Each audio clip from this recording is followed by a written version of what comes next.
Welcome back to the Shacknews Awards, where we are just handing out all sorts of awards for awesome video games. This company, Microsoft, a little company based in Redmond, Washington, they have this platform called the Xbox, which used to be a hardware platform, but now I think it's powered by the cloud, at least sometimes. But it's still a publishing studio. It's still a platform at the very least, so we like to give the platforms their own shine. This is the best Xbox game of the year 2024 deliberations. So let's get to the nominees. We'll talk about them, and then we'll vote. Ninja Theory released Senua's Saga Hellblade 2 earlier this year. We got Metaphor Refantasio, which is that Sega Atlas joint. Stalker 2. Indiana Jones and the Great Circle.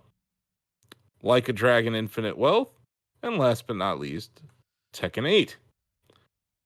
Now, this may seem like a kind of a grab bag of games, but really the only thing you had to do to be eligible for this was release a game on Xbox this year. So that allows for third-party titles to be nominated, in case people are wondering. This is not just a first-party award, but a lot of the time, first-party games do tend to win these. So let's start with Hellblade 2. TJ, you reviewed this for us earlier this year, right? Yes. This was a very, very, very, very, very well put together experience. It's like, we know at this point, like, the Ninja Theory is amazing when it comes to setting up the atmosphere of this world around Senua, and it's one of the few games that actually encourages you to play it with headphones, specifically because the one of the biggest twists behind the game is that Senua has voices in her head that guide her along her journey. And to that end, this game is a visual, oral masterpiece, I would say. I'm not so certain I can put that to the gameplay, because it feels a bit more like the gameplay fits the other stuff. The purpose, I would say that the gameplay is kind of secondary to the rest of it, which is experiencing this person's journey through some ridiculously brutal circumstances and overcoming them by any means necessary. That part of it is the power of Hellblade. I wouldn't say that the gameplay is trash by any means. It feels impactful. It feels incredible. Like the bounce of swords against each other, the brutality of it, all of it. It's plodding and clumsy, but it's supposed to be, because it's it's a series of desperate situations. I think you put all that together, the bottom line is that it's an incredible display of what Xbox can do when somebody really puts their full power and attention behind it and makes that hardware sing. Yeah, and it's just visually astounding. Mm-hmm. Graphically, it is one of the best looking games this year. I think it's still some of the best face models and character models we've ever seen in video games. Absolutely. The stuff that they do. It's up there with I don't know, maybe Cyberpunk or some of the metahuman stuff that we're seeing out of Unreal. But yeah, the Ninja Theory, what they're doing with performance capture over there is probably best in the business, or at the very least up there with I don't know.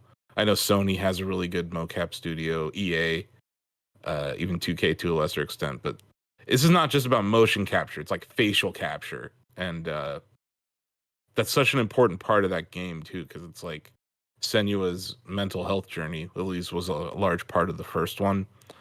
And it's a delicate thing to make a game about, or an experience, like you said, TJ. So the way that they handled it, I think, is deserving of praise. And they've done a lot for mental health awareness, actually. When it comes to charitable efforts or content around the franchise.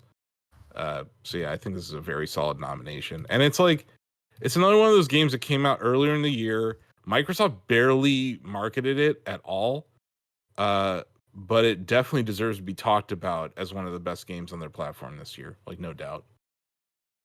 Donovan, you reviewed Metaphor on the Xbox, right?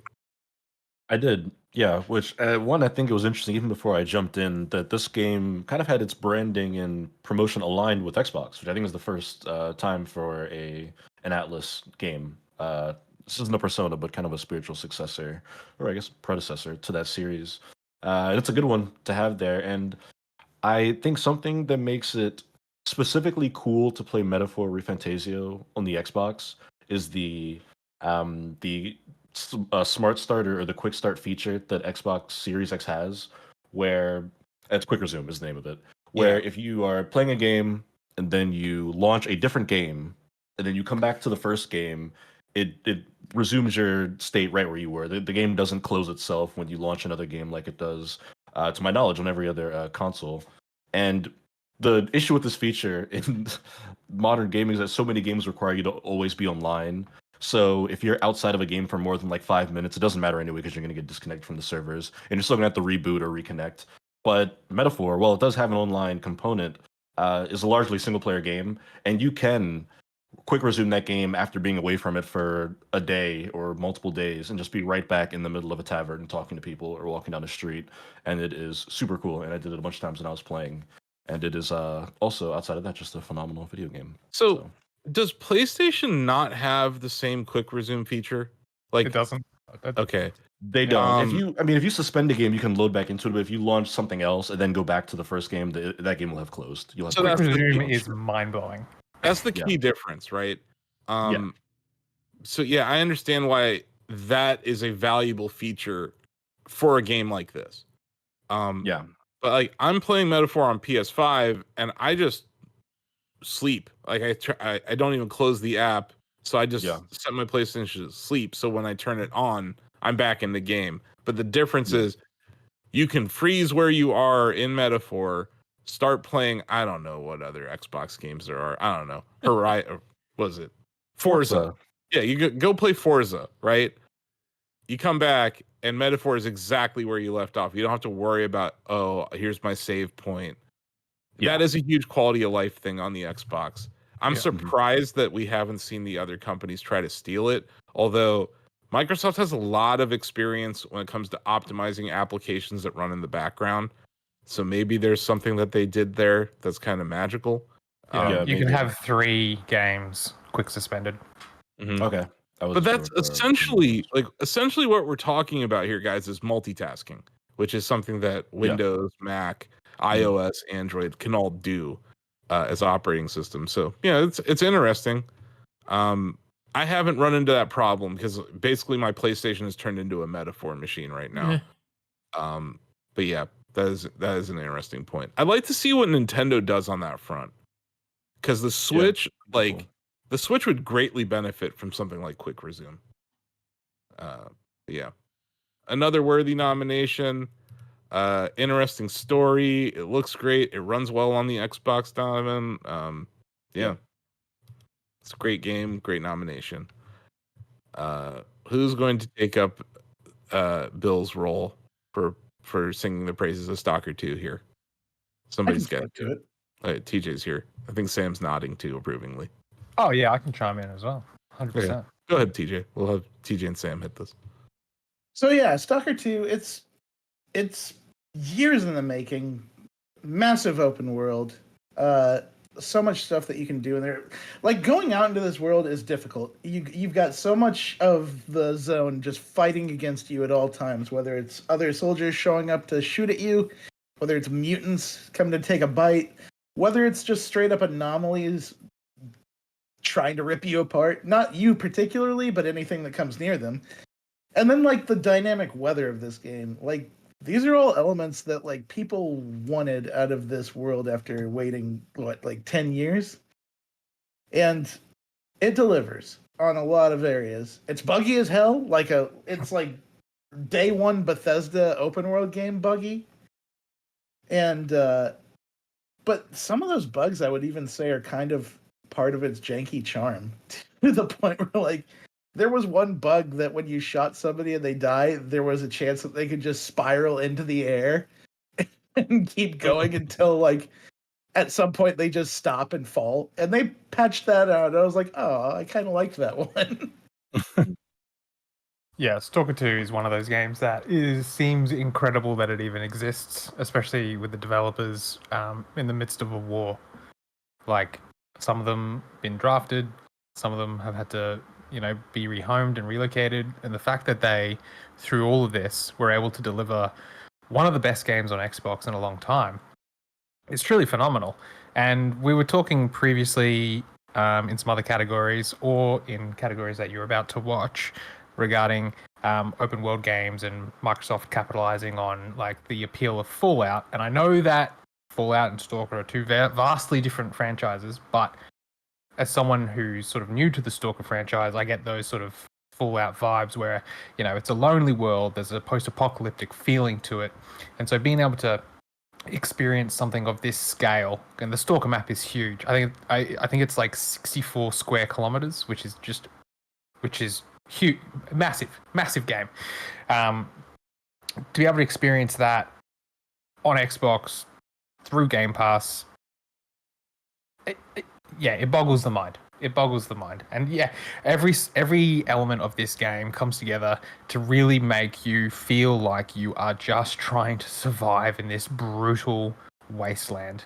You're trying to arrive at a base and you deposit your gear and you manage your inventory and you talk to some of the vendors and you repair your stuff and you go, okay, where am I going next? What do I want? All right, maybe I want to get an artifact, and I know that I can get a certain type of artifact if I find a gravitational anomaly. Or maybe you go, okay, well, I want to just set out and just walk north and just see what I can encounter north. And you might bump into a quest giver who needs assistance finding something or getting something off of a dead body or bringing, I encountered one guy who wanted me to get his brother out of a tricky situation, but the brother had died, and so I had to carry the body out. And you just run into all these sort of emergent quests that are just dotted around the world, and at every moment I would find myself stopping and just sort of surveying the scene and just soaking in the gravity of the situation of just walking through Ukraine after in this fictional world a second nuclear meltdown. And it took my breath away the entire time that I was playing it. I was just astounded. Nothing says Xbox like a desolate wasteland. Incredible. I'm sorry, he set me up. That was 62 kilometers is 38.5 miles for you other people who don't use the bad system. Yeah, for the two countries in the world that use. Right, the two countries. Hooray for being different. I think it's worth bringing up. Like, there are definitely parts of Stalker 2 that are broken, and they're fixing them actively as we speak. And I think to a certain degree, along with certain complaints that Sam and Bill and I have agreed upon, like there are elements of this game that like bring it down a bit. But I also think Stalker 2 is unique among these nominations in that it has the longest tail of any of these games to become better than all of them. Yeah. Because it's like, it's also just a long game, and it has replay value. No, I think you're right. I think it's like they built a foundation that they can build upon now, and they got it out the door, which was hugely that's a huge deal for this studio to even ship this thing. But yeah, I just think it's very fitting, a nuclear wasteland being the Xbox Game of the Year. We'll see. We have a few more nominees to talk about. We got a first party title here, other than Senua's Saga. Indiana Jones and the Great Circle. TJ, you're the only one here at the time of this recording who has played this game because it's still in the review period. Let the folks at home know what they can expect from this Indiana Jones video game. It's like if somebody took a proper feeling Indiana Jones series and turned it into an interactive adventure. And like, I mean that in the best of ways. I think I was like struck by, because when I look at this game, I see id Tech, I see Machine Games. I'm thinking I'm in for an action-packed, like pulse-pounding adventure, right? Because that's what I get out of them. It's not that. It's a proper Indiana Jones, like investigating stuff, going to like ancient places and finding artifacts, beating up Nazis, obviously, which is like a huge part of what makes this game so good.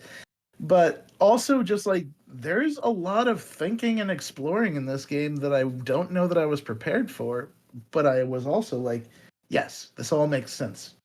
And it feels good too. Like they did a great job of making you feel like Indiana Jones in the way that like this guy is not a guy that just runs around with Tommy guns gunning down everything he sees. He's a college professor that punches people sometimes. And How's the whip and tech, TJ? Tell me about the whip tech. the whip tech is great. You can whip people right in their face and disarm them, and then you can take their weapon and beat them up with it. You can at a certain point you get an upgrade where you can whip somebody. If you whip an enemy that's unaware of you, you can straight up yank them down and knock them out. The whip plays heavily into platforming in this game. Like there are parts where you can you'll have a gap and you can throw the whip out and swing across the area, or you can come to a stop on the beam and you can actually climb down or up the whip.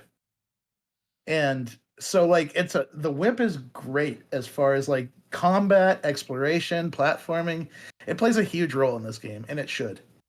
Whereas like weapons don't play much of a part in this game. They are you'd be shocked to see how little you use anything. Indy always has his pistol on him, and you can find other guns in the game, but like they kind of are. This game is rated teen. You're not going to be blowing heads off with those weapons the way that you might in other games. Can I ask, is it a little kind of like Mirror's Edge in that way? Where, yeah, there are guns, but you're maybe encouraged to use your fists or maneuver and reposition yourself. That's exactly right. It's not nearly as fast or fluid as Mirror's Edge, but like specifically the weaponry. The focus is very much on melee. To the point where like you can find so many melee weapons in this game, and most of them have unique animations when you sneak up on an enemy and do a stealth takedown. And I mean like some of the meanest, some straight up mean stuff. I got a rock hammer and he sneaks up on a Nazi and just hits him right in the side of his kidney, and when the guy turns around he breaks the head off on his face. Yeah. And that's it's so good. Like they capture this might be the best I've ever seen a game handle first person brawling. Mm-hmm. And just put all this stuff together, and man, it just does feel like playing an Indiana Jones movie top to bottom, and that's a great feeling. Hell yeah. So I have a random question, but it applies to this game. TJ, have you seen the movie Rumble in the Bronx? I haven't. It's a Jackie Chan film. And I don't know. Has anyone seen that movie? Am I just ancient? Greg, you've seen it. Yes. You know how Jackie Chan fights? Yes. He uses the environment. Yeah. It feels like, just from the gameplay previews that I've seen of Indiana Jones, TJ, like, it feels like that same vibe where Indy's going to be as deadly with a broom as other people would be with a gun.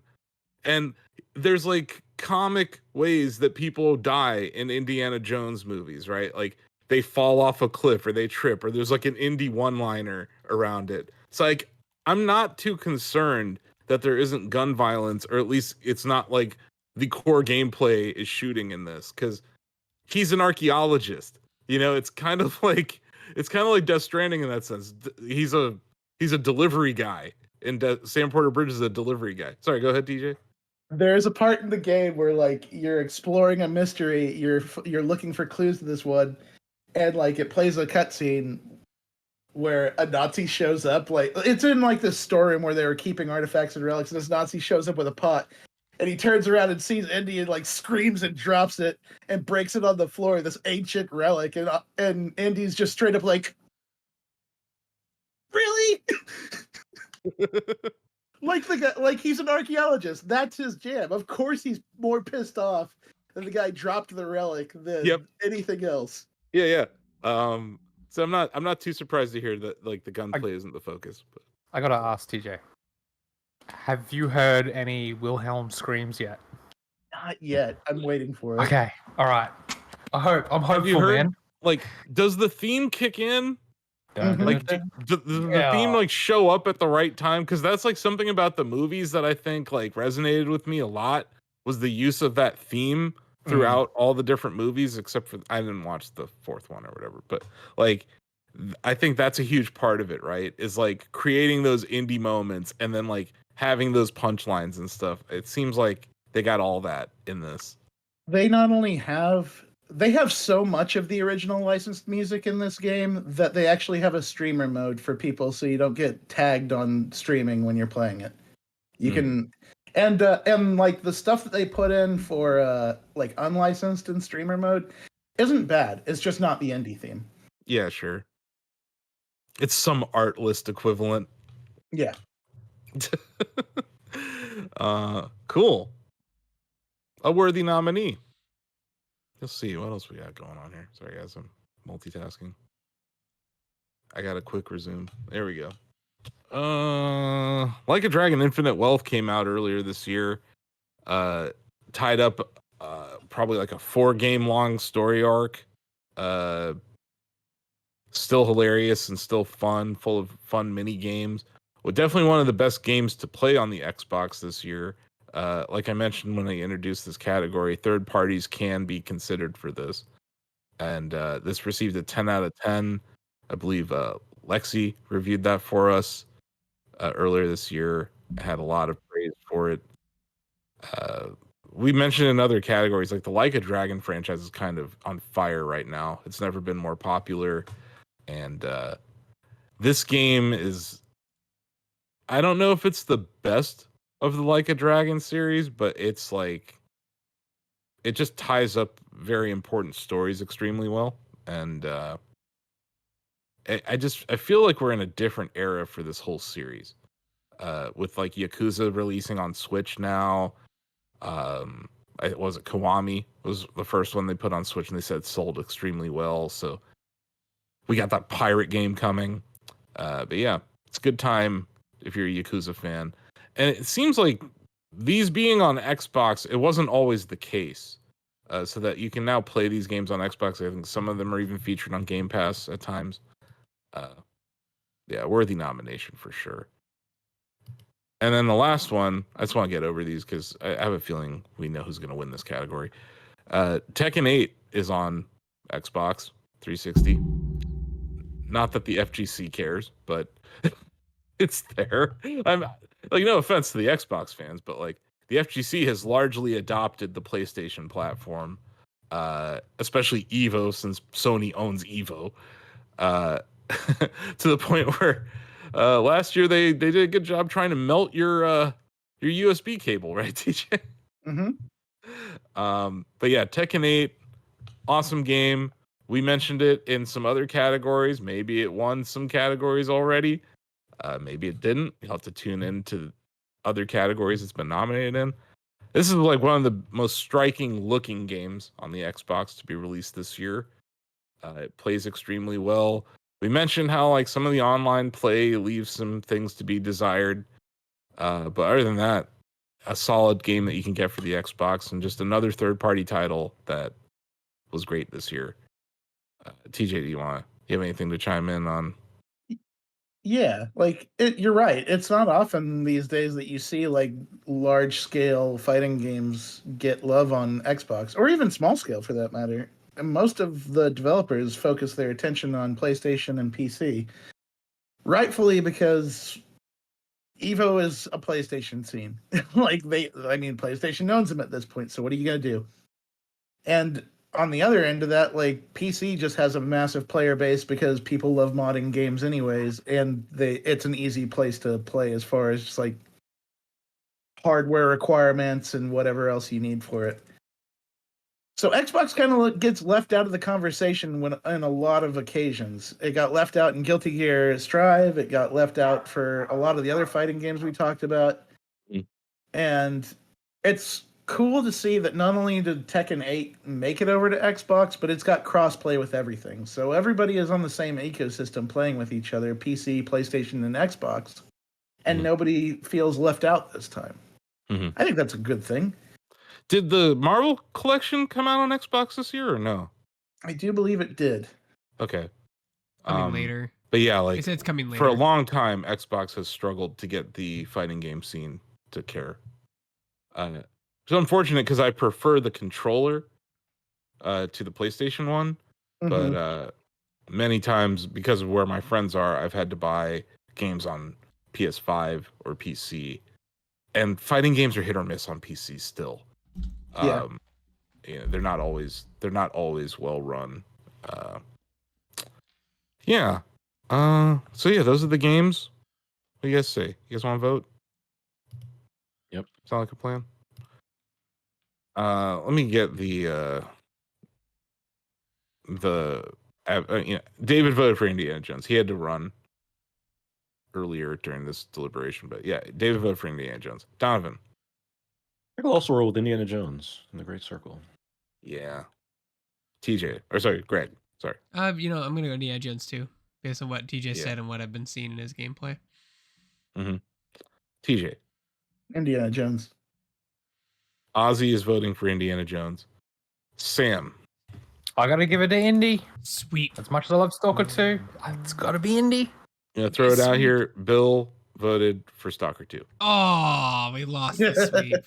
There is no pizza party. Quit trying to push this pizza party agenda. Every single time you say pizza, I'm gonna play that clip. Damn it, Greg. I have a feeling that Stalker 2 is about to be in our ongoing game category or best improved game category for a most few improved. years. Yeah, most improved, best ongoing. They've been nominated in a lot of categories. So it's nothing, no shade being thrown here. It's just that, I mean, there's a first party Xbox game and it's great. Wow. Also, you release it so late in the year. Please release it earlier so we can play it before we have a deliberations. I mean, we intentionally waited Yeah. to talk about this specific category because this is the biggest Xbox game coming out this year. It would, I think it would do it the whole, and we love machine games over here. They make great games, and this is one of those. Sorry, Steve. I'm giving Metaphor love. Hell yeah. Can't be mad at that at all. And Donovan, I thought you made a good point about how it does benefit from the hardware software experience. I'm gonna vote for Indiana Jones too. I'm an Indiana Jones fan. I've watched all the movies except for the new one. But like those old ones, the original trilogy, my family and I were fans of, even though the whole Kali Ma scene is pretty weird. But yeah, I don't know. Does anyone get their heart ripped out in this game? It's a very weird movie. Kali Ma. No Kali Ma's so far. Okay, well, but there's a lot to go. So I'm sure that I'm gonna see what happens. It's still not as racist as Short Circuit 2. If anyone got that reference. Yeah. Here we go.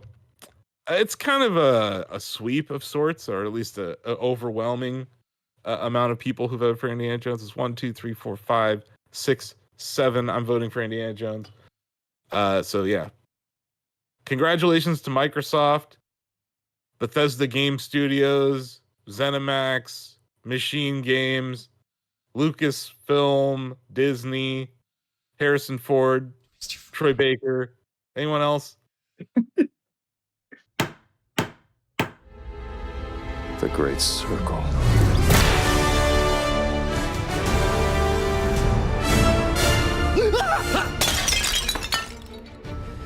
You have any idea how old that was?